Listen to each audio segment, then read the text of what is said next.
the V sound, v, vine, versus the W sound, w, wine.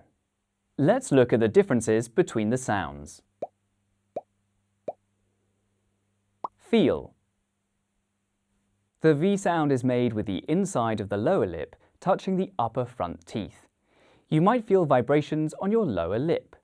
V, v.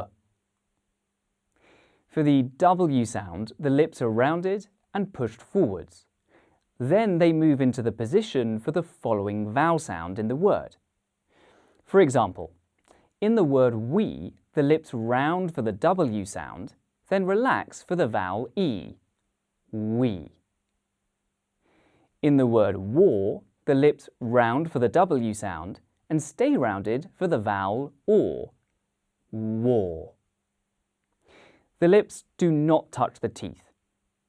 You may also feel that the back of the tongue is raised. W, w. C. For the V sound, you'll see the lower lip touch the upper front teeth. For the W sound, you'll see the lips round and move forwards. V, w, v, w. Listen. The V sounds like buzzing or a motorbike. V, v.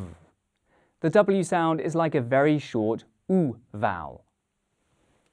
V, w, v, w. Practice. Vine, wine. Vent, went. Wavered, wayward.